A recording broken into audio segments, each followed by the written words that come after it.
Hello everyone, welcome to Star IQ. Star IQ के video platform पे आप सभी का बहुत बहुत स्वागत है। आप सभी को राधे राधे। मेरा नाम है सुनील बिश्नोई और आप लोगों के लिए लेके हाजिर हूँ आज 20 अक्टूबर 2023 के हरियाणा करंट अफेयर। अच्छा दोस्तों, आज 20 अक्टूबर को एक इम्पॉर्टेंट डे भी है। क्या इम्पॉर्टेंट डे है? आज ही के दिन हरियाणा की एक यूनिवर्सिटी है हिसार जिले की, उस यूनिवर्सिटी की स्थापना हुई थी। मतलब इस यूनिवर्सिटी की स्थापना हुई थी 20 अक्टूबर को। 20 अक्टूबर 1995 को जो है ना उस यूनिवर्सिटी की स्थापना हुई है। चौधरी भजन लाल जी, उन्होंने इस यूनिवर्सिटी की स्थापना की है। याद रखना आप लोग, जिनको राजनीति का चाणक्य, राजनीति का सिरमौर भी कहा जाता है, राजनीति की धुरी भी कहा जाता है, बिश्नोई समाज का सिरमौर भी इनको कहा जाता है, बिश्नोई महारत्न भी इनको पुकारा गया है। जब इनका जीवन काल था, पाकिस्तान के कोर्नवाली में इनका जन्म हुआ था और इनकी समाधि आज आदमपुर में है वर्तमान में। तो 20 अक्टूबर की ये यूनिवर्सिटी। अच्छा, इस यूनिवर्सिटी के वीसी का नाम आपको याद होगा, नरसी राम बिश्नोई है, और जिनको थोड़े समय पहले ही दुनिया भर के टॉप 2% वैज्ञानिकों के लिस्ट में शामिल किया गया था। ठीक है, चलिए आगे बढ़ते हैं। और आज का पहला करंट अफेयर है कि हाल ही में किस जिले के मनीष सैनी को नेशनल फिल्म अवार्ड विजेता को राष्ट्रपति द्रौपदी मुर्मू ने सम्मानित किया? तो ये सवाल एक्चुअली मैं आपको कल के सेशन में पूछ के गया था और ये सवाल का ठीक आंसर रहेगा नारनौल। गांधी एक मूवी थी इनकी और वो गुजराती मूवी है। वेरी वेरी इंपॉर्टेंट है। इनको नेशनल फिल्म अवार्ड मिला था चिल्ड्रन मूवी के लिए और नारनौल से संबंधित है। अच्छा, नारनौल से संबंधित है, पर नारनौल कहाँ पड़ता है? नारनौल है महेंद्रगढ़ के अंदर। महेंद्रगढ़ के अंदर एक यूनिवर्सिटी भी है ना, जिसका नाम आपको याद होगा। हरियाणा की एकमात्र यूनिवर्सिटी है सेंट्रल यूनिवर्सिटी। ये कहाँ पड़ती है सेंट्रल यूनिवर्सिटी? ये पड़ती है जाट पाली के अंदर पड़ती है ये। अच्छा, ये तो बात ठीक है। जाट पाली से जो है ना, आप लोगों को एक बात याद रखना। चलो, ये यूनिवर्सिटी बनी कब थी? ये यूनिवर्सिटी बनी थी साल 2009 के अंदर। अच्छा, ये बात भी समझ लेते हैं, इस यूनिवर्सिटी के वीसी का नाम क्या? प्रोफेसर टंकेश्वर कुमार है। प्रोफेसर टंकेश्वर कुमार। टंकेश्वर कुमार पहले जीजेयू के वीसी थे, लेकिन अब है ये सेंट्रल यूनिवर्सिटी के, और पूरे भारत में सबसे बेस्ट वीसी का खिताब भी इन्हीं को ही मिला है। ठीक है। और महेंद्रगढ़, महेंद्रगढ़ के अंदर जो है ना, एक थोड़े समय पहले एक तहसील की, सॉरी, उप तहसील की घोषणा की गई थी। क्या कोई कमेंट में मुझे बता सकता है कि हरियाणा के अंदर वर्तमान में उप तहसील कितनी है? मतलब वर्तमान में, चलो मैं बता देता हूँ, 49 है, लेकिन एक और बन जाएगी महेंद्रगढ़ की है। उसका नाम बता देना किसके लिए घोषणा हुई है। वो बनी नहीं है, बनने के बाद टोटल 50 हो जाएगी आने वाले समय में। ठीक है, चलिए थोड़ा और आगे जाते हैं। उससे पहले अगर आप लोग एचटेट की प्रिपरेशन मुझसे करना चाहते हैं हरियाणा जीके के लिए प्लस करंट अफेयर के लिए, तो स्टार आईक्यू एप्लीकेशन पे पूरा बैच है, आप उसे अवेल कर सकते हैं। प्यारे दोस्तों, ग्रुप डी का एग्ज़ाम आपका अब होने ही वाला है, समझिएगा। कल और परसों आपका एग्ज़ाम है। सो आप लोगों के लिए जो बस की सुविधा है वो तो बिल्कुल फ्री है ही है। आप अपना प्रॉपर एडमिट कार्ड लेके जाना, अपना फ़ोटो है, रिसेंट जो आपके फ़ोटोज़ हैं, या जो उस रिसेंट फ़ोटो है, या इसके अलावा जो एडमिट कार्ड पे आपकी पहले से लगी हुई है, कुछ वैसी शकल सेम मिलती होनी हो चाहिए, कोई इशू नहीं है ऐसा। तो आप फ़ोटो लेके जा सकते हैं। अपना आईडी कार्ड तो खैर ऑफकोर्स आप आधार कार्ड के रूप में लेके जाएंगे। सबसे इंपॉर्टेंट बात है कि आप स्ट्रेस ना लेके जाएं।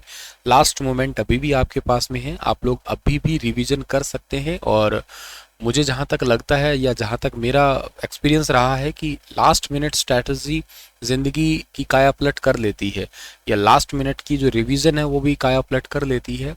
ये वो एग्ज़ाम नहीं है कि जो आप एकेडमिक एग्ज़ाम दिया करते हैं कि हम लोग एग्ज़ाम से पहले कुछ घंटे पहले पढ़ाई छोड़ दें एंड ऑल। यहाँ आप हर पल पढ़ो, वही कम पड़ेगा, क्योंकि यहाँ एमसीक्यू टाइप के क्वेश्चन होते हैं ना, दैट्स वाई।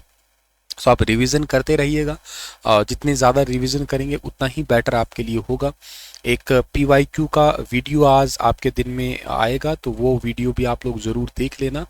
हो सकता है आपको देखो मदद मिले उससे। मेरी तरफ से तो प्रयास रहेगा ही आपके लिए कि अच्छे से अच्छा आपको मिलता रहे। अगर आप 27 आवर्स वाले वीडियो को रिवीजन कर रहे हैं तो खैर मच बेटर है ही है आपके लिए। ठीक है। सो परीक्षा केंद्र के 500 मीटर के दायरे में हरियाणा सरकार का कहना है कि 144 धारा लगा दी है। सिटी कोऑर्डिनेटर और ऑब्जर्वर भी नियुक्त किए गए हैं। परीक्षा केंद्र पर बायोमेट्रिक्स और फेस ऑथेंटिकेशन के लिए परीक्षाओं की पहचान की जाएगी। परीक्षा केंद्र पर जो स्टाफ है उनकी भी अदला बदली होती रहेगी। परीक्षार्थियों के लिए टोटल 798 हरियाणा में परीक्षा केंद्र बनाए गए हैं। 200 मीटर का दायरा होगा परीक्षा केंद्र के अंदर। नो पार्किंग जोन का, वहाँ पे मतलब कोई भी गाड़ी वाड़ी खड़ी नहीं करनी है। और सरकारी बसों में किराया भी बिल्कुल फ्री होगा आने जाने का। खैर, wish you all the best और पढ़ाई करते रहिएगा दिल लगा के, ठीक है ना। अपना बेस्ट दीजिएगा आप लोग, जितना आप दे सकते हैं लास्ट मिनट तक। आगे तो देखो राधे रानी की कृपा होगी। एशियाई खेलों में हरियाणा का नाम रोशन करने वाले खिलाड़ियों का सम्मान 20 अक्टूबर 2023 यानी कि आज ही के दिन सम्मान समारोह होगा, राज्य स्तरीय सम्मान समारोह। ये कहाँ पे आयोजित होगा? ये वाला सवाल इंपॉर्टेंट है। सेम इसी फॉर्मेट का क्वेश्चन पहले आ चुका है। पैरा ओलंपिक खिलाड़ियों का सम्मान समारोह गुरुग्राम में हुआ था, वो सवाल पूछा जा चुका है पेपर में। तो ये भी उसी फॉर्मेट का क्वेश्चन है, वेरी इंपॉर्टेंट है।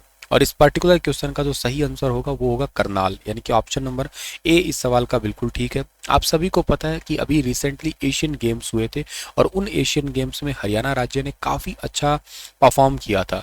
हरियाणा राज्य ने जो है ना टोटल 19 खिलाड़ी में गोल्ड के लिए मतलब पार्टिसिपेट किया था, इसमें से 8 गोल्ड जो है ना हरियाणा राज्य के आए थे। एक तो बात यही अपने आप में बड़ी इंपॉर्टेंट है कि हम लोगों ने पार्टिसिपेट किया और पार्टिसिपेट करने के साथ साथ जो है ना हमारे पास में मेडल पहुंच गए। इसके अलावा ये इंपॉर्टेंट आपके लिए रहेगा यहाँ पे कि 4 सिल्वर आए थे और 16 कांस्य पदक आए थे टोटल पूरे भारत भर के। अगर आप मुझसे पूछो तो कितने आए थे, तो देखो इसमें टॉप तो रहा था चाइना। एशियन गेम्स में अगर आप मुझसे पूछो कि टॉप कौन रहा था, तो टॉप रहा था चाइना रहा था। अच्छा, चाइना के कितने मेडल आए थे, क्या आप लोगों को पता है इसके बारे में? हाँ, चाइना के अंदर जो चाइना के जो है ना टोटल कितने मेडल आए थे? चाइना के गोल्ड मेडल सुन के ही जो है ना होश उड़ने वाली बात है, क्योंकि चाइना अकेले के गोल्ड मेडल बहुत ज़्यादा आए थे। 201 गोल्ड मेडल आए थे अकेले चाइना के। मतलब यार ये जेन्युइनली बहुत बड़ी बात मुझे लगी कि 200 मेडल एक ही देश के आना काफ़ी बड़ी बात है ये। हमारे तो यूं कहिएगा आप लोग 28 गोल्ड थे, इंडिया के 28 गोल्ड थे, 10 इसमें जोड़ दो आप लोग कितने हो गए, 38 हो गए। तो इतने हमारे पास में सिल्वर मेडल आए थे।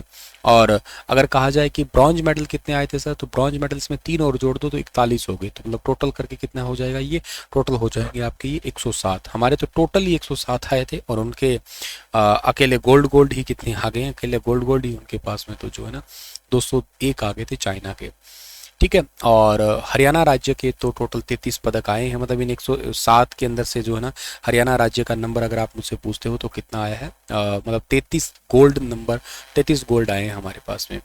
तो टोटल 33 आए, सॉरी गोल्ड नहीं, गोल्ड तो 8 है, 4 सिल्वर है और 16 जो है ना इसके अंदर कांस्य है। चाइना के अंदर ये हुए थे गेम, हुआंगजू सिटी के अंदर हुए थे। तो वो पॉइंट भी आप लोगों के लिए एग्जाम के लिए ज़रूरी हो सकता है, पूछा जा सकता है, ठीक है ना, छोटा सा पॉइंट ही। और अगली बात अगर हम लोग पढ़ने की कोशिश करें यहाँ पे कि राज्य स्तरीय सम्मान समारोह के मुख्य अतिथि कौन होने वाले हैं, ये हरियाणा के मुख्यमंत्री साहब ही होने वाले हैं, जो कि मनोहर लाल खट्टर जी ही मुख्य अतिथि के रूप में जो है ना इसमें शिरकत करेंगे ये। अच्छा, एशियन गेम से मुझे एक चीज़ और याद आ रही है, और वो चीज़ याद आ रही है कि एशियन गेम का मास्कोट जो है ना वो क्या था। तो एशियन गेम्स का मास्कोट भी बता देता हूँ आपको मैं, वो था ट्रायो ऑफ रोबोट्स, ठीक है ना, ट्रायो ऑफ रोबोट्स ये एशियन गेम्स का मास्कोट था। अच्छा सर, एशियन गेम्स का मोटो भी पूछ लो, मान लो आपसे ये पूछ लिया जाए मोटो भी, तो मैं आपको बता देता हूँ एशियन गेम्स का मोटो क्या था। वो था heart to heart, heart to heart and future, heart to heart and future, ये उसका मोटो था, ध्यान रखना आप लोग। अच्छा, एक सवाल और बन सकता है, जैसे एशियन गेम्स में ओपनिंग सेरेमनी पे फ्लैग बीरर कौन थे, मतलब समझते हो ना फ्लैग बीरर का मतलब क्या होता है, झंडा लेके जो दौड़े कौन थे। तो इंडिया की तरफ से ओपनिंग सेरेमनी पे जो झंडा लेके दौड़े थे ना, उनका नाम था हरमनप्रीत सिंह, ठीक है ना, हरमनप्रीत सिंह, हरमनप्रीत सिंह, ये ध्यान रखना आप लोग, हरमनप्रीत सिंह। और इनके साथ में एक और भी थी लड़की जिनका नाम है लवलीना बोरगोहेन, शायद जानते होंगे इस लड़की को आप लोग, बहुत बहुत इंपॉर्टेंट है इंडिया के लिए ये प्लेयर। क्यों, असम की है ये लड़की और ये ओलंपिक के अंदर ब्रॉन्ज मेडलिस्ट है, अगर आपको पता हो तो, बॉक्सिंग की खिलाड़ी है। अच्छा, क्लोजिंग सेरेमनी पे फ्लैग बीरर कौन थे, तो क्लोजिंग सेरेमनी पे थे PR श्रीजेश थे, ठीक है ना, PR श्रीजेश साहब तो जो थे ना वो थे क्लोजिंग सेरेमनी पे। इंडिया के गोल्ड मेडल आपको पता है नीरज चोपड़ा ने जीता था, लड़कियों में एक अनु रानी ने भी गोल्ड जीता था इस बार, पता होगा आप लोगों को, मेरठ की खिलाड़ी है, बहुत इंपॉर्टेंट जेवलिन थ्रो के अंदर, ठीक है ना। अविनाश साबले ने एथलीट्स के अंदर जीता था।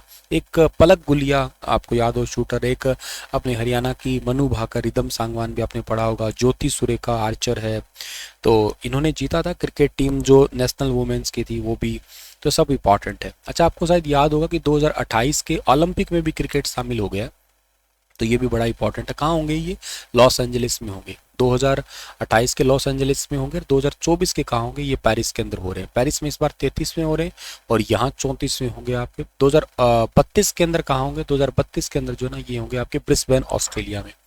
और 32 के अलावा जो है ना आपसे पूछा 2036 का हो सकता है इंडिया के अंदर ही हो जाए आपका, ठीक है।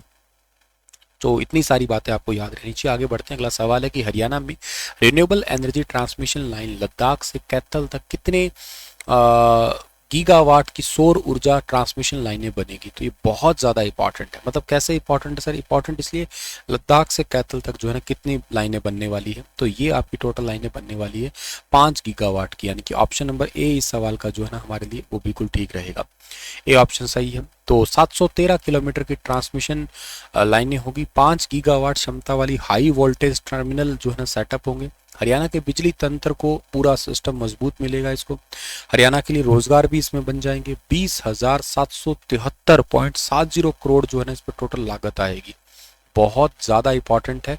हरियाणा के कैथल जिले तक, कैथल जिले को तो आप लोग बहुत अच्छे से जानते होंगे, हरियाणा का काशी भी कहलाती है कैथल। और हरियाणा की काशी एक्चुअली इसको क्यों कहते हैं हम लोग, क्योंकि ये हरियाणा में नवग्रह कुंड, इसके अंदर कौन से कुंड है आपके, नवग्रह कुंड जो है ना इसी जिले के अंदर स्थित है। तो वेरी इंपॉर्टेंट है आप लोग, इसी वजह से इसको हरियाणा की काशी के नाम से भी आप लोग जाना करते हैं, ठीक है।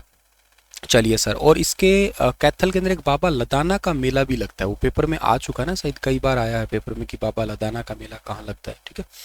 चलिए आगे बढ़ते हैं। अगला सवाल है कि हाल ही में मुख्यमंत्री ने आशा वर्कर्स के मानदेय में कितने रुपए की बढ़ोतरी की है। तो आशा वर्कर के मानदेय में अभी रिसेंटली 2100 यानी कि 2100 रुपये की बढ़ोतरी की है। संत कबीर कुटीर जो मुख्यमंत्री जी का घर है, वहाँ पे आशा वर्कर्स की एक बैठक थी और इनके मान्यता में 2100 रुपये की बढ़ोतरी करके 6100 रुपये इनको हर महीने देना, और इसके अलावा जब ये रिटायर्ड होंगी तो इनको जो है ना 2 लाख रुपए की राशि देने का निर्णय किया गया है। ये इंपॉर्टेंट है। इससे पहले आशा वर्कर्स को 4000 रुपये मान्यता मिलता था, अब इनको 2100 रुपये। तो बहुत लंबे टाइम से प्रोटेस्ट कर रही है आशा वर्कर, आपको पता हो तो टोटल जो है ना आशा वर्कर ने प्रोत्साहन राशि में बढ़ोतरी करने के लिए भारत सरकार को हरियाणा सरकार पत्र जो है ना लिखेगी, और टोटल कई सारी मांगे भी और भी हैं इनके लिए, तो वो पूरी की जाएगी। आशा पे नाम का एक मोबाइल एप्लीकेशन भी है इनका, तो वो भी याद रखना आप लोग। हरियाणा के गृह एवं स्वास्थ्य मंत्री अनिल विज ने किस जिले के सिविल हॉस्पिटल परिसर में फुट एक्सेलरेटर ओवरब्रिज के निर्माण के शिलान्यास को मंजूरी दी है। तो ये जो जिला है ना, ये जिला है जी अम्बाला। अम्बाला के अंदर मंजूरी दी है। तो बहुत सिंपल सा है ये आपका फुट एक्सेलरेटर ओवरब्रिज। आप जानते हो ना कि वो अपने आप ऊपर चढ़ जाए, सीढ़ी अपने आप नीचे उतार ले, वैसे वाला हरियाणा की किसी भी सड़क पर लगने वाला ये पहला एक्सेलरेटर लगा है। सिविल हॉस्पिटल में रोजाना 3000 से ज़्यादा ओपीडी होती है, और इसी करके अम्बाला साहा रोड पर बढ़ते ट्रैफिक को देखते हुए ये फुट एक्सेलरेटर ओवरब्रिज को मंजूरी मिली है। तो पुल पे चढ़ने के लिए एक्सेलरेटर लग जाएंगे, उतरने के लिए अस्पताल में जाने वाले लोगों को जो ना इसे डायरेक्ट रूप से बेनिफिट हो जाएगा आपका।